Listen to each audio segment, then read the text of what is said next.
Welcome everyone, this is quite exciting and thank you to Enboarder for hosting tonight. So I'm going to apologise first, I feel a bit like Madonna all mic'd up so I could break out into a bit of Vogue or something, so forgive me all joining. I was expecting a mic, I thought, oh gosh, if I've got a mic it just takes me back to karaoke, and like how do you resist? Anyway, we're not here to do karaoke, we're here to do onboarding. Of course, feel free to stay around and do karaoke in your own time. So I want to kick off by really talking about our experience at oOh Media. So like all companies, you know, people are absolutely core to what we do. At oOh, we've got this fundamental belief though that if we can create the right environment where people can come to work and be their best self, then that truly is absolutely a success. So what I want to do is I want to show you a video to illustrate that with my CEO, Brendan Cook, talking. In the early days, I saw an opportunity. So it was $6,000, a new baby and a car to work out of, and a little bit of ambition. I set out to start a business. oOh Media is an out-of-home company. That is, we provide advertising space on roads, in shopping centres. We're engaging people when they're out of home. One of the things for me early on was I couldn't afford to necessarily hire what people considered the best people. So what I looked at is the makeup of people, what drove them. And passionate people are the differentiator in business. If you take the basic fundamental that people determine the success of business, then clearly culture is important. I always knew Jake was a boxer, but I think what I love about Jake is that you also see that sensitive and nurturing side when you look at his passion, which is exotic bird raising, and it's a contrast. And I think to me, in any business, you need that contrast in people. Diversity of thinking and those diversity of people styles make a great business, because society isn't one-dimensional, the world isn't one-dimensional, business isn't one-dimensional. And so to me, without great people, without the right people, without the passion that people have, then you can't succeed no matter how good your product is. I think when someone is the best that they can be, that to me is what talent really is.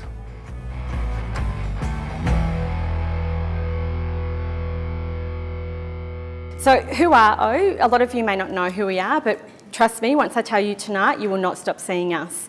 So we are an out-of-home advertising business. You most commonly will see us on roadsides, in airports, retail environments, cafes, sports venues. You'll see our experimental activations, so people handing out kind of, you know, your Legos, pasta and your Woolies or your Coles. That's us, we do all of that.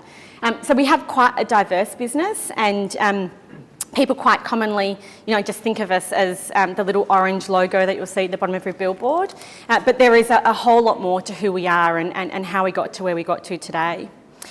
We have absolutely committed to really creating deep engagement between people and brands. And you know, in the environment we're in within the media industry, as an out-of-home business, we're incredibly fortunate that we say we're unmissable. You know, you can't switch off us, you can't block us, you can't mute us, you can't forward us. We are absolutely in your face. And so we're very fortunate that our industry is experiencing growth year on year. So what is so unique about us, I remember going to our North Sydney offices on my meeting to meet with Brendan Cook, our CEO. And I always say, when you first walk into an office and you're sitting in reception, I think it's at one point in your career where you can be really, truly anonymous until people know who you are. But you gain this amazing insight into the culture of a business. And sitting in those chairs waiting for Brendan to come along, I was confronted with this business of people who were truly connected. They were greeting each other as if they were long-time friends or family. There was this genuine level of care and concern and consideration for kind of what they were doing, and not in a way that was really wanky, excuse my language. It was really, really authentic. And what it showed to me was just how connected they were as a business. And what it also highlighted is Brendan Cook, our CEO, so he started our business as a family business, and he's been incredibly committed to ensuring that he really keeps this culture of family alive within our office day to day. Now this will get really hard as we get bigger, but I think when we turn to look at how do we ensure that we keep our culture alive, for me the obvious thing was ensuring that our processes encapsulated what was so special about our business. Hence then onboarding came to the forefront. So when I started at oOh, this was our onboarding process. a blank piece of paper. There were the usual bits, right? We've all got them in our businesses, the provisioning of equipment, has someone got an email address? I'm sure we never actually sometimes had that ready on time. It was all just kind of the basic equipment stuff. There was no experience process. It was totally left up to the device of the manager. Now, we're all HR professionals. We know typically how this story ends. It's high variability, inconsistency, and in a lot of cases, it's a blind leading the blind. So, therefore, when, as Brent mentioned, that I was met with Brent, I had designed this onboarding process from kind of literally before, that 30-day mark before someone started, all the way up to the end of that 12 months. Now, I have this firm belief that recruitment for me is a bit like dating. So, we meet someone, we go on a couple of dates, we slowly start to fall in love with each other. And then it's like we say, come on, let's move in. This is really exciting. So everyone's like, yeah, we're packing boxes, we're getting, a truck ready. But actually we don't hear from them until like the moving in day. Now, that just seems perversely weird to me. And that's what onboarding is like in a lot of businesses, right? We date this person through the recruitment process. We go, we really like you, we offer you a job, but actually we don't really talk to you again until you start. And let's say on average, that's about 4 weeks. Now, in a relationship, I'd be going, I'm not moving in with that person. That is weird. So why is that dissimilar then from a recruitment process? Why should we not expect that our employer would want to keep in touch with us up until, before when we start? So for us, fundamentally, that was the reason why we had to change. We were absolutely committed to ensuring that our people were connected with us and our brand and our business and our story from the day that they signed that employment contract to the day that they set foot in our office on day one. Brett and I have had numerous conversations about the research that supports all of this. And there's really good research that says, when that candidate signs that employment contract, their engagement with you is like at this all-time high. They don't hear from you, so it slowly kind of does this activity. We just didn't want that at oOh, quite frankly. We wanted to make sure that our people continued to fall in love with us and that when they started, they were really starting. And then, going back to my point about being their best self, because we were so in love, we were absolutely creating that environment of really enabling them to shine as people. So, what do we want to achieve? We wanted to create a process that would entice, excite and engage our people. Sounds sexy, doesn't it? So we wanted to make sure that there was this really important distinction of them having that experience actually before they stepped foot in our office on day one. So what we did was we wanted to make sure that we got to know them, they got to know us, sharing elements about who we were as a business and who we are, but also we got to know them and who they are as well. We also wanted to make sure that it wasn't just about who they were as a professional, but who they are as a person. We all know that there is absolutely no distinction between home and work anymore, and we wanted our people to bring their whole selves to work so that we actually got the benefit of that as an employer. So I designed this onboarding process, this massive piece of paper. I think I sat down with Brent and I'm kind of unfolding sheets and sheets. And then when I met with Brent, I went, this is it. This is perfect. This is exactly what we need. I needed a tool that I could literally set up and it would just run itself. We're a small business, we're a very lean but exceptional HR team. So I did need a tool that literally once I set it up, I didn't have to touch it again. Introduce Enboarder. I feel like I should have a bit of background music here. So, look, we've all come across onboarding tools in our work history, and I will absolutely, hand on heart, and Brent is not paying me to say this, I've not come across a tool that delivers the engagement that Enboarder delivers without an immense amount of effort in terms of setup. It means that everyone, irregardless of where you are in my business, you experience that same onboarding experience. Now, the cake for me, though, was a lot of onboarding tools are about, kind of process. So, read all your policies, tick, and sign that you agree to them. They're kind of risk mitigation. Enboarder is the only tool that I have found that is absolutely about engagement and connecting with those employees before they start in the business. And again, thinking about my culture, this was like, just a perfect partnership. So what we then did was say, I had this onboarding process, how do I translate that into Enboarder to make sure that it is really simple and it engages? And it was incredibly easy to do. So what we did was, and I'm going to go into our process, but we introduced a couple of things within our onboarding process. So this is before the employee actually sets foot within our office, where we ask them a couple of questions. So, what's your 3 p.m. munchie? We make sure that the manager has that on their desk on day one with a note saying for your 3 p.m. munchie. Now, I have had some outlandish requests. I keep saying to my boss, if only this was around when I started, it would be oysters and champagne. And he said, Alana, that's why it wasn't around when you started. But you can see chocolate is by far the biggest request for 3 p.m. But I've had one of our employees, so she wanted a whole grain bread with a almond nut butter, banana and walnuts. And her manager, bless him, went to the shop, got all of those ingredients, big post-it note saying for your 3 p.m. munchie. And she walks in and she's like, wow. And I think for us is, and think about yourselves, how often do you actually complete a survey, someone collects some information on you and you never actually hear anything about it again? For our employees, that has been the biggest element of surprise is, oh, actually, yeah, you did listen to me. I said that and it's on my desk. We also asked them this question around, to share a time when they were their best self and the most alive. And what we're asking our leaders to do is think about how you can bring that into our work environment. And I'll give you a couple of examples later on when I give you a demo. So, want to see what it looks like? I need more music. So what I'm going to do is I'm going to give you a demo of our actual workflow. This is live. This is our IP, but I'm really happy to share because as my 4-year-old says, sharing is caring. So I'm really happy for you all to poach and copy because this is what it's about. So I'm going to sit, which means probably you most won't be able to see me. I'm somewhat height challenged.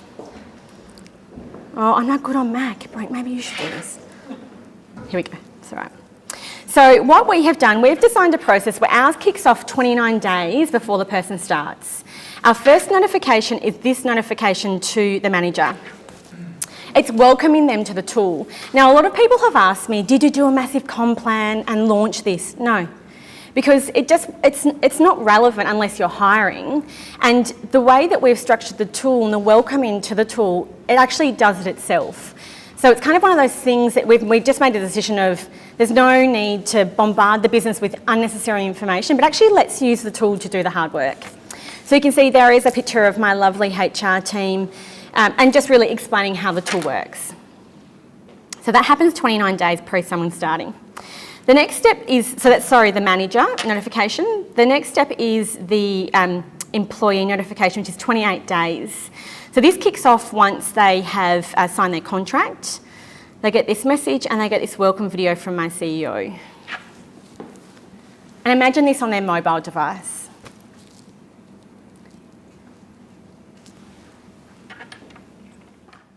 Hi, I'm Brendan Cook, the CEO of oOh Media. Thank you for bringing your talent to our organisation. At oOh, we're trying to be leaders in out of home. We're trying to innovate. We're trying to create a great location-based medium that is new and exciting. Importantly, we still want to retain our oOh family culture. So it's great that you also bring your personality, your fun, and your efforts to this business.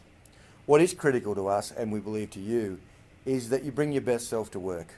And that best self will mean that you get the best out of your environment, the work you're trying to create, and that we will give you the best in terms of enjoying your career and the growth prospects that it will be delivered. Thank you again for joining oOh, and I look forward to meeting you soon. So this, my CEO is an amazing speaker.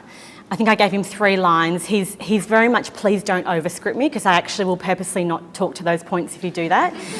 So I gave him a phone call. I said, this is what I want you to say.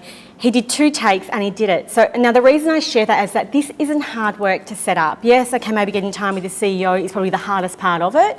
But you can do this in a really authentic way, even with just a normal iPhone, kind of your camera. It doesn't have to be beautiful with all kind of the, the branding around it. It still delivers the, the heart of the message. What we then share with them at the 28 days, is a bit about our history. Please load. So again, and this is, kind of scrolling through their phone. We share with them images of our assets. what we sell, and then a bit of a timeline around how we got to where we got to. Now, the reason we've done some of these steps is, as you all know, some managers are really good at sharing this stuff within the interview process and some are awful. So what we want to make sure is that kind of base level of information about our business when someone starts, everyone's kind of on that equal playing field. Some may have more than others, but we know if we do this, they've at least know the basics of our business. Once that the employee has viewed that message, you can see this little red line here means that the next step for the manager notification then kicks off. And what this is a congratulate your new hire. So essentially, the manager gets a text message and it says, "Hi manager, good news, Alana started. This is the start date. To ensure off on a good start, why don't you give her a buzz and welcome her to the oOh family. My mobile number is there, or we've pre-populated text message." Now, it doesn't get any easier than this, right? So if your manager says, "Oh, I can't make a phone call or I can't attend a text message," then I'd actually be questioning whether they're the right leader for your business, because this stuff is so simple. And yet the instantaneous gratification from the employee is like, "Oh wow, how fabulous is that? They've remembered to call me." Yes, we helped them, but they still called you. So then 14 days, we send a notification to the employee. And what we do is we want to know a little bit more about them. So what we say is, don't be shy. We want to get to know you. What's your career highlight been to date? Tell us your favourite food, your drink, your movie genre. Do you have any pets? What are their names? What do you like to do in your spare time and how does it make you feel? This is a really important question for our business because this talks to how we get our people to be their best self. So we run an annual conference every year where we ask people within our business to share something that we don't know about them, and we ask them to showcase that amongst our whole business. At our last conference, we had one of our team in our operations. She is a comedian and did this amazingly funny comic skit about our executive team. We were in fits of laughter. She came to see us beforehand as a HR team and said, "Please, can you promise me that there's no performance management as a result of this session?" She was brutal, absolutely brutal, and it was amazing. The other colleague that showcased his skill was he actually shared a really personal transformation. So he shared how he had suffered from depression, for those of you who know the media industry very well, we're very well known for partying and having a good time, and so there's a lot of bravado that goes along with that, and he really struggled with that, and he shared this with our whole business, the people that he was going to rock up to work with on Monday morning. Kind of talk about brave. He also shared how he walked from Perth to Sydney, raising funds for cancer because his mum had suffered from cancer. I don't think there was a dry eye in the business. And the reason why this is really important for us is, yes, it made all of us that watched that just feel incredibly connected to this individual who's on stage, preparing to kind of, share themselves and be really raw. But what it did for them as individuals was really bind them to our business. We'd said, we know you do something really special, and we really want you to bring that to life. And there's this connectedness, and these people, so we do this annually. I was just telling Brent yesterday, we in the Melbourne office have just refurbished our business, the floors. We've got a couple of walls that we want to do some artwork on, and we're actually going to commission one of our own employees who's an artist to do some artwork on it. And again, this is just stuff that adds so much value to them, and for us it just seems, really logical sense that we do it. But yeah, in terms of engagement, it's just ticks all the way. We asked them what you wanted to be when you were a kid, the 3 p.m. munchie question, and the question about, tell us about a time when you've been your best. The employee completes that. What we do is that then gets forwarded to the manager, and we say, make sure that you've obviously got 3 p.m. munchie ready on day one, but also use this information as a way of introducing people to our business. So what has happened, so we went live with this in March. What has happened since March is every time someone has started in our business, this email goes out with all of the answers to these questions. And everyone is like, "Oh, that's the girl who does," or "That's the guy that does." And so there's this actually really beautiful sense of knowing people beyond the role that they do without actually not having met someone. And I think, that's where, when I refer to how do we keep the essence of our culture alive, that's what it's about, because what we're doing inadvertently is enabling people to have connections. What we also do in the same message is we share a little bit about us. We've got some lovely videos about some of our assets. Moving along.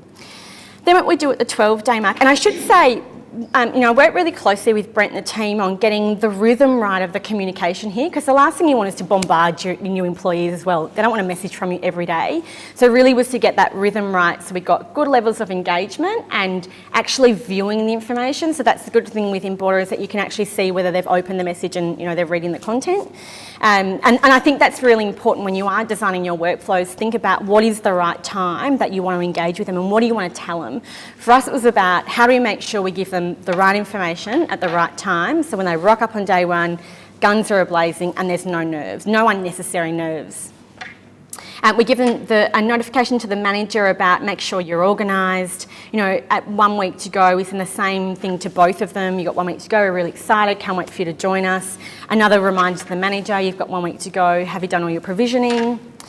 3-day mark is where we say to the manager, are you ready? Make sure you've got your 3 p.m. lunch, you're ready for the desk. And then day before they start is another notification to the manager. So very, towards the start date, very content heavy to the manager. We want to make sure that they don't forget they've got a new starter, they've got everything organised. I'm sure all of us have been in that category. You rock up on day one and nothing's ready for you. We do not want that anymore. There is no excuses for that to happen in our business. And so then we start at day one and we have timed our messages to be sent at 8 a.m. in the morning. Typically most people on day one start anywhere from kind of 8:30 to 9. So what it means is the person on the commute on the way to the office, they get this message saying, we're so excited, today's day one, we can't wait to see you. Which is really, I think it's really nice when then they come into the office and they meet, and it's signed off from their manager, right? But their manager hasn't had to do a thing. Then what we do is we have then introduced check-in points. So we do a check-in for both manager and the new employee at week 1, month 1. We do a reminder to the manager at 60 days to say you've got the end of probation coming up, make sure if there's any problems that you're talking to HR. A reminder at the 80-day mark that again you're getting towards the end of performance review, make sure that you're ready, setting goals, etc. And through these we're surveying as well, and I'll share some of our surveying responses. End of promotion review to the new employee. And so then we do a 3, 6, 9, 12-month check-in. So our onboarding process starts from 30 days before they start all the way up to the end of the 12-month period. Now people have asked me about how we link this to engagement. We don't. And quite frankly, we have a really firm belief that this is about the employee experience, and not that engagement isn't, but we're collating different data because it serves us a different perspective. We don't want to confuse the two. And we want to treat this as something really very differently. It's about their experience in joining and really getting to know and be successful in our business. This is what I love about Enboarder is, so we went with the approach of, I could tailor this thing to death and I'd probably never get started. So my approach was, let me just do, what's the absolute basic workflow and experience that I want everyone to have, irregardless of what your job is or where you're located. And that's what we rolled out, because we went, it doesn't matter. And then what we'll do as we go on is we'll enhance, and we'll say, right, so if you're Melbourne-based, we'll give you this message. If you're Sydney-based, if you're sales-based, we might give you this message if you're operations-based. But I think the trick is just get it into your business and get it working, because for us, we had nothing. So I knew even just by having a basic process, and I think it's a good process, is that it was better than, the kind of the blank canvas. So, Alana, yes. Sorry, quick question. Are you dependent, or is the organisation dependent on any provisioning, supplier, provider outside of your control? Because in large companies, a lot of the issues will be requests go to IT, yep. requests go to HP, yep. requests go to for equipment and systems and access and passes and it just goes into this black hole. Totally. What's the setup? Yeah, so we built all that in. So what I've done is I've worked with each of the departments that are part of that provisioning process to say what's the best lead time that you need to make sure that that laptop is on that desk on day one. Yeah. And then we worked our way backwards. So, and that's all, it's all in the, So in the employee setup notification, in this one here, within that Let's Get Organised is actually the link to the IT provisioning request form that the manager completes, and it gets sent from their mobile. So it's done. And that's done at 12 days before, because IT have said, if we get that at 12 days before, we know that it will absolutely be on the desk on day one. So yeah, part of setting this up was actually going to all of kind of the key people that we need to interact with for security passes, car parks, etc., and making sure that we knew what kind of the very last date was that they would need to be engaged. Now, there are obviously exceptions to this process. You know, we all have those roles where you fill them on Friday and they start on Monday.